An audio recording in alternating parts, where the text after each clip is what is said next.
Applecrisp, we won't need very many ingredients. We just need a oven-safe pan, so I'm going to use a glass one, and then a stick of butter. Well, it doesn't really matter what cake mix you get, but just yellow. I just chose Betty Crocker because it was cheap. And then you'll need some cinnamon, some sugar, just regular stuff, and then some Granny Smith apples, probably 4 to 5, but it just kind of depends. I love Applecrisps. They've always been one of my favorites. JoyaBaking.com says they're one of like the top 10 most popular fall treats, which is not surprising because they're really good and they're super easy to make, especially this one. It doesn't take very long at all.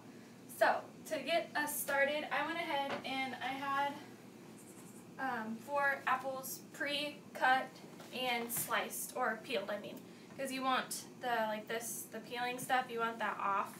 It doesn't cook very well. And I chose Granny apples because thekitchen.com states that they're the best to cook with because of their texture. They kind of have that sweet tartness which cooks really well, and then they hold up really well when you bake with them too.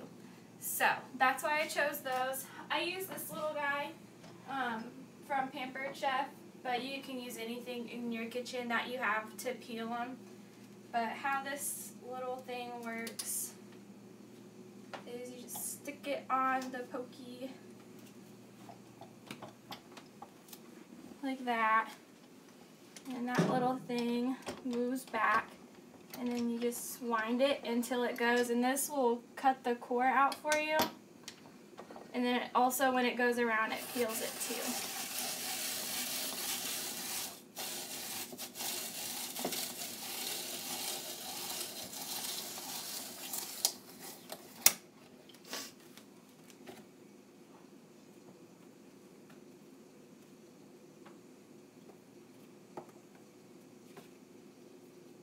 Just picking off all the parts that I don't want because they're bad. And then I'm going to move all this out of the way because we won't need that right now for the time being. In my pan, I'm just going to take my apples and line them all on the bottom.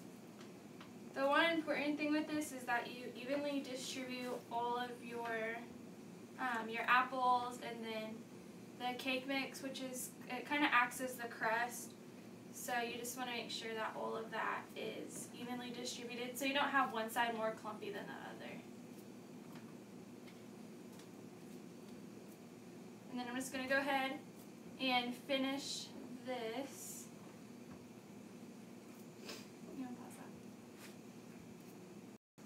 that? Okay, now that I have all of my apples taken apart and layered in my pan, I just put my butter in a microwave safe dish.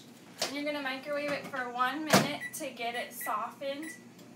You should leave it out at room temperature just while you're doing this so it kind of softens by itself, but it's going to need to be like totally liquefied. So now while that's doing that, we're going to take our white or yellow cake mix, sorry about that, and then I'm just going to cut the corner of it,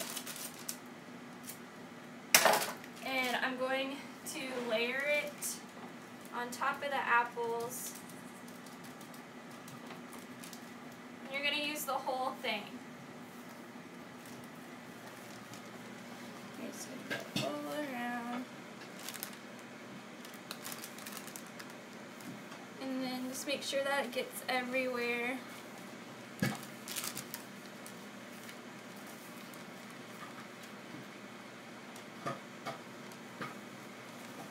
I washed my hands, so you guys are good. Not touching food.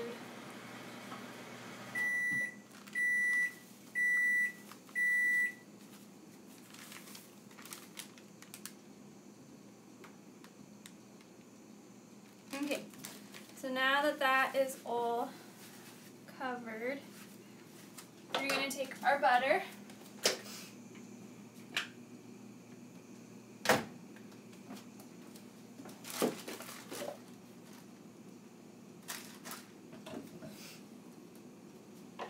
just going to mix it up a little bit.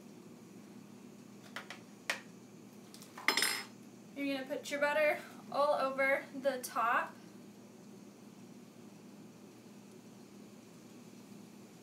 And all the little corners and stuff. That way it gets down to where your apples are.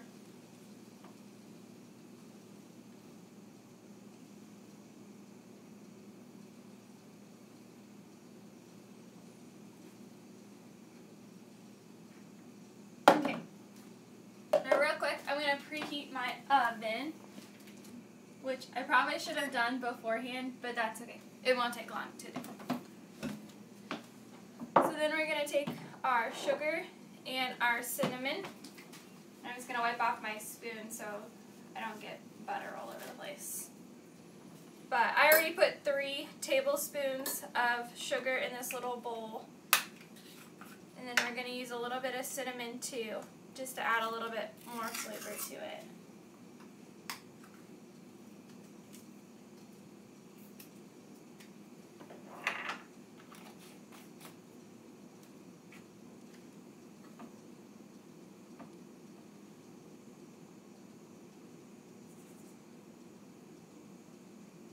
So not much, just enough on the spoon, not like a whole spoonful. That would be way too much.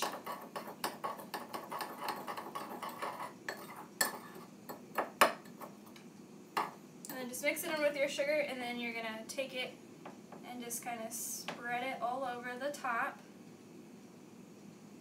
Because when this cooks, that sugar will kind of get hardened and make a really nice crunchy crust on the top.